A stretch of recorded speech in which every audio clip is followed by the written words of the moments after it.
क्या आपको लगता है कि जो दुनिया आप अपनी आंखों से देख रहे हैं वही पूरी सच्चाई है? सोचिए, एक मछली जो समंदर में रहती है उसके लिए पूरी कायनात सिर्फ पानी है। वो कभी सोच भी नहीं सकती कि पानी के ऊपर हवा नाम की कोई चीज है जहां हम इंसान सांस लेते हैं। तो क्या मुमकिन नहीं कि हम भी उस मछली की तरह हो? क्या हमारे आसपास ऐसे डायमेंशंस मौजूद हो जिन्हें हम देख नहीं सकते? आज हम साइंस, मैथ्स और इमेजिनेशन की हद पार करेंगे। 0 डायमेंशन से लेकर 11th डायमेंशन तक का सफर सिर्फ ये जानने के लिए कि क्या फरिश्ते, रूह और एलियंस दरअसल हायर डायमेंशन के बीइंग्स है। चलिए इस राज से पर्दा उठा ही लेते हैं। 11th डायमेंशन तक पहुंचने से पहले हमें अपनी करंट रियलिटी को ब्रेक डाउन करना होगा। बिल्कुल शुरू से शुरू करते हैं। अपने दिमाग में इमेजिन करें 0 डायमेंशन।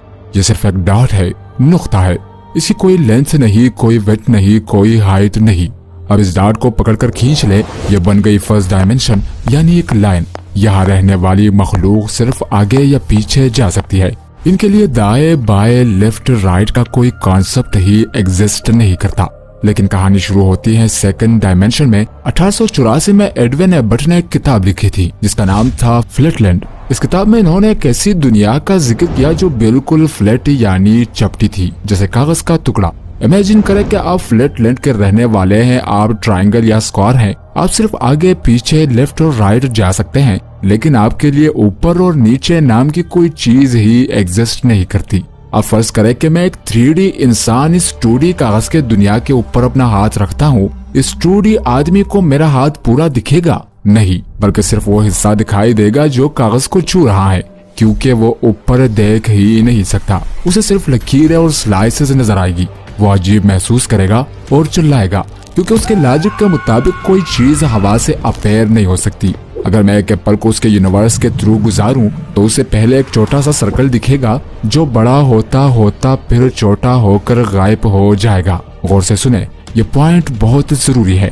इस 2D मखलूक ने अपनी आंखों से जो देखा वो सच था, लेकिन वो पूरी सच्चाई नहीं थी। वो 3D ऑब्जेक्ट का सिर्फ एक स्लाइस ही देख पाया।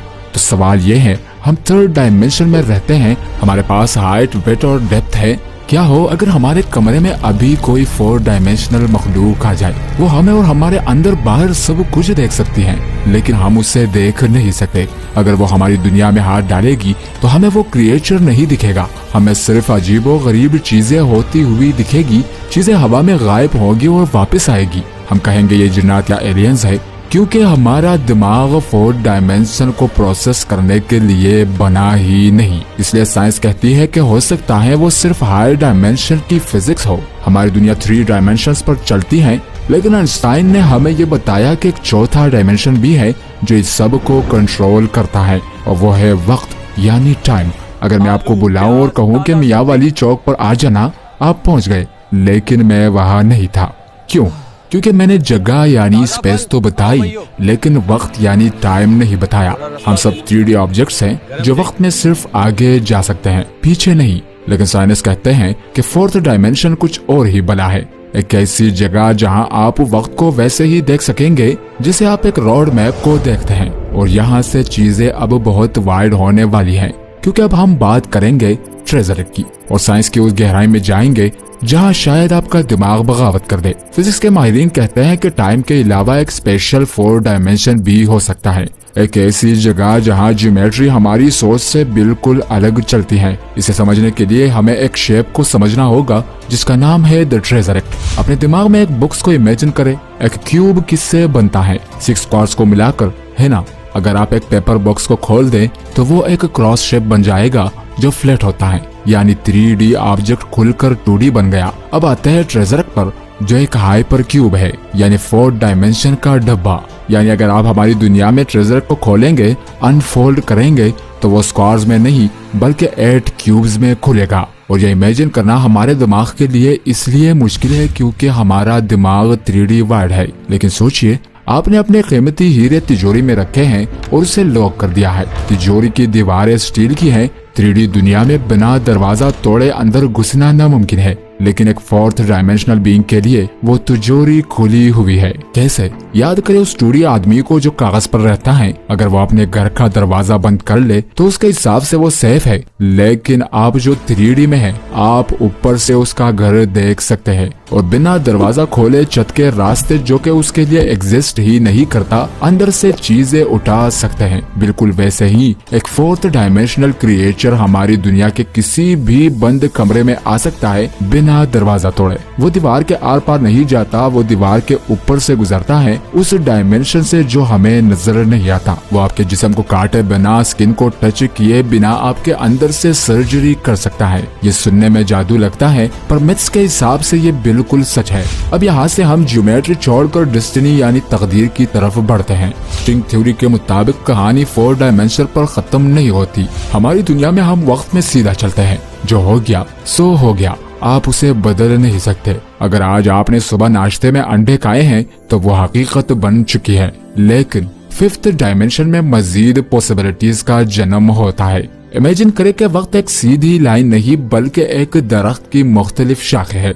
एक शाख वो है जहाँ आपने नाश्ते में अंडे खाए, दूसरी शाख वो है जहाँ आपने पराठा खाया, तीसरी शाख वो है जहाँ आपने नाश्ता किया ही नहीं और ऑफिस के लिए लेट हो गए। 5th डायमेंशन वो जगह है जहाँ ये सारी पॉसिबिलिटीज, सारे पैरेलल वर्ल्ड्स एक साथ ही एग्जिस्ट करते हैं।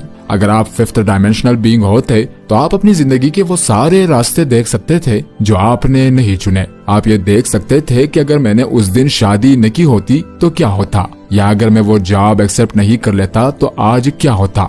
वहाँ काश का कोई कॉन्सेप्ट नहीं, क्योंकि वहाँ हर काश हकीकत में कहीं ना कहीं हो रहा है। लेकिन 5th डायमेंशन में भी एक प्रॉब्लम है। आप दूसरी पॉसिबिलिटीज को देख तो सकते हैं लेकिन उनमें जा नहीं सकते। अब अपनी करंट टाइमलाइन पर मजबूर है और यहाँ से एंट्री होती है 6th डायमेंशन की। सोचिए आप एक वीडियो गेम खेल रहे हैं। अगर आप गेम हार जाएं तो आप क्या करते हैं? आप लोड गेम करते हैं और पीछे जाकर दूसरा रास्ता चुनते हैं। 6th डायमेंशन में रहने वाली मखलूक के लिए हमारा यूनिवर्स, हमारी पूरी की पूरी हिस्ट्री शुरू से लेकर आखिर तक, big bang to the end of world, बस एक छोटी सी फाइल की तरह है। वो वक्त को फॉल्ट कर सकते हैं, वो इंस्टेंट ट्रेवल कर सकते हैं, स्पेस में नहीं बल्कि वक्त और तकदीर में। वो अभी इस वक्त उस दुनिया में जा सकते हैं जहाँ हिटलर ने जंग शुरू ही नहीं की, या उस दुनिया में जहाँ इंसान मार्स पर रहता है। उनके लिए ये सब एक गार्डन में घूमने जैसा आसान है। साइंस फिक्शन मूवीज जिसको हम टाइम ट्रेवल या डॉक्टर स्ट्रेंज की पावर्स कहते हैं, वो दरअसल 6th डायमेंशनल फिजिक्स है।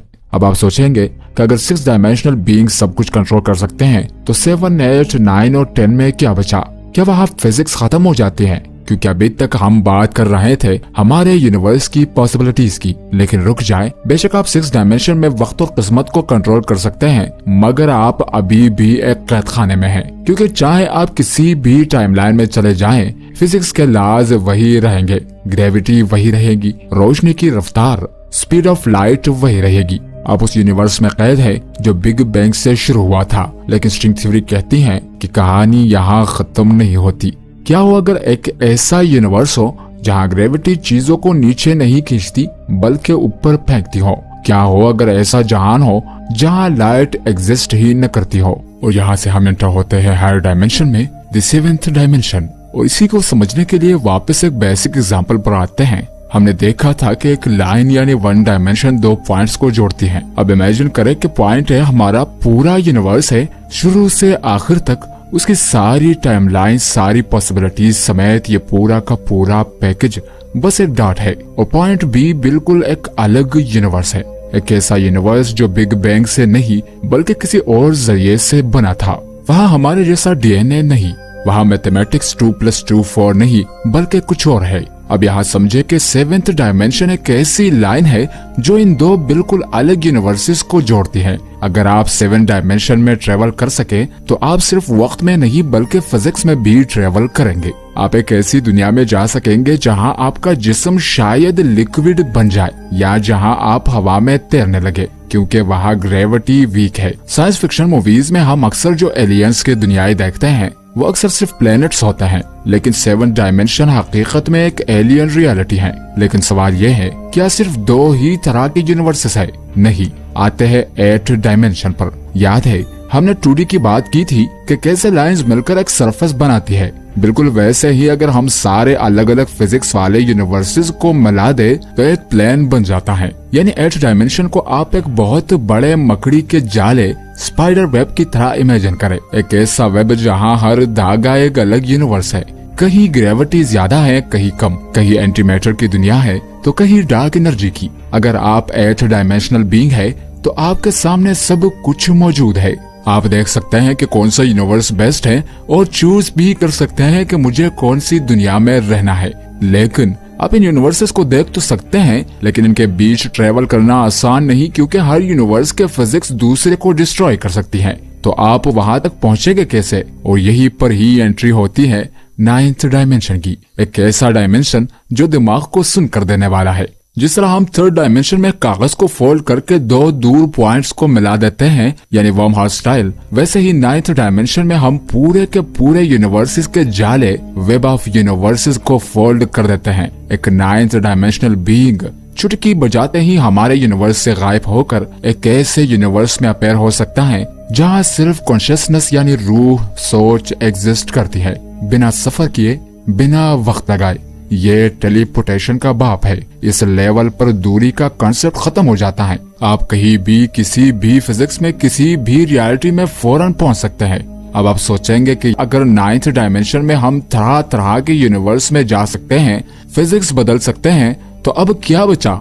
लेकिन बहुत कुछ बचा है, क्योंकि अभी तक हम चीजों, थिंग्स, मैटर, फिजिक्स की बात कर रहे हैं। हमने अभी तक उस चीज की बात ही नहीं की जिससे यह सब कुछ बना है, द सोर्स, द ओरिजिन। तो यहाँ पर स्ट्रिंग थ्योरी कहती है कि 10th और 11th डायमेंशन में मैथमेटिक्स ही खत्म हो जाती है, वहाँ साइंस खामोश हो जाती है और शायद खुदा या फिर सुप्रीम पावर का कॉन्सेप्ट शुरू होता है। तो क्या हम सब एक वाइब्रेशन है? और क्या 11th डायमेंशन ही वही जगह है जिसे हेवन, जन्नत कहते हैं? इसके लिए हम वहाँ जाएंगे जहाँ फिजिक्स खत्म होती है और एम थ्योरी शुरू होती है। और फाइनली अब हम इस सवाल का जवाब देंगे कि हमारी रियलिटी की बुनियाद क्या है, क्योंकि हम बात करने वाले हैं 10 और 11 डायमेंशन की, वो जगह जहाँ इंसानी दिमाग काम करना बंद कर देता है और खामोशी ही रह जाती है। तो आइए इसे समझते हैं। पीछे हमने अलग अलग पॉइंट्स और लाइंस को जोड़ा था, लेकिन 10th डायमेंशन में हम वापस वहीं आते हैं जहाँ शुरू किया था, एक ही डॉट पर।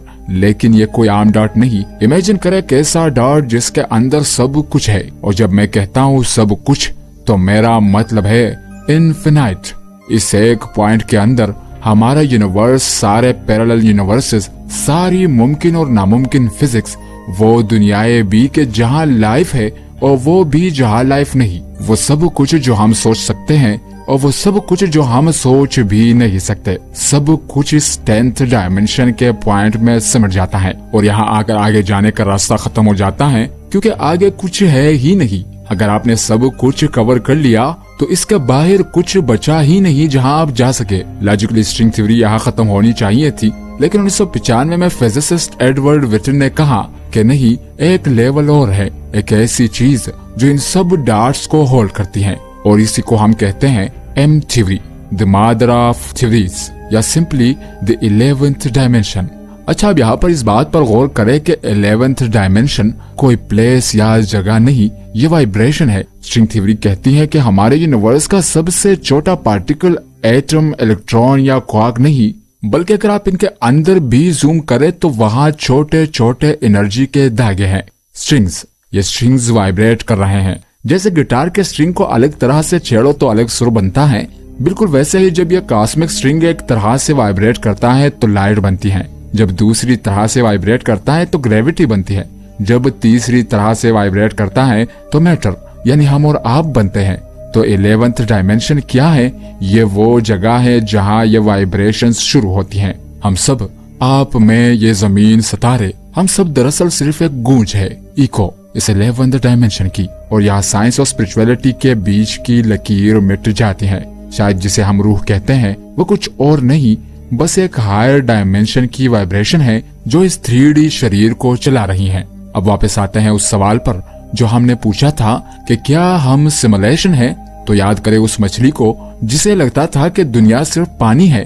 हम उस मछली से बेहतर नहीं है, हम अपने 3D वाटर टैंक में कैद है। अगर 11 डायमेंशन एग्जिस्ट करते हैं तो इसका मतलब है कि हमारे आसपास ऐसी मखलूकात, ऐसी पावर्स और ऐसी रियलिटीज हो सकती हैं जो हमारे बगल में खड़ी हैं पर हम उन्हें देख नहीं पा रहे। हो सकता है मौत का मतलब खत्म होना ना हो बल्कि सिर्फ अपना डायमेंशन बदलना हो। सिमुलेशन थ्योरी यही कहती है कि हमारा यूनिवर्स किसी हायर इंटेलिजेंस का बनाया हुआ एक कोड हो सकता है और फिजिक्स कहती है कि ये कोड वाइब्रेशन है। तो आखिर में नतीजा ये है कि हम अभी बच्चे हैं। इंसानियत ने अभी बस आंख ही खोली है। हमने चांद और मार्स तक रॉकेट तो भेज दिए, लेकिन हकीकत यह है कि हम अभी तक समंदर के किनारे पर खड़े सीपियां जमा कर रहे हैं, जबकि सच्चाई का पूरा समंदर हमारे सामने अनएक्सप्लोरेड पड़ा है। डायमेंशंस की ये वीडियो आपको डराने के लिए नहीं थी बल्कि आजिज़ी और ह्यूमिलिटी सिखाने के लिए थी कि हम खुद को इतना बड़ा न समझे। कायनात हमारी सोच से बहुत बड़ी और बहुत अजीब है। अगली बार जब आप रात को आसमान की तरफ देखें या आईने में खुद को देखें तो याद रखिएगा, आप सिर्फ गोश्त और हड्डियों का ढांचा नहीं, आप 11th डायमेंशन में गूंजने वाला एक इको है।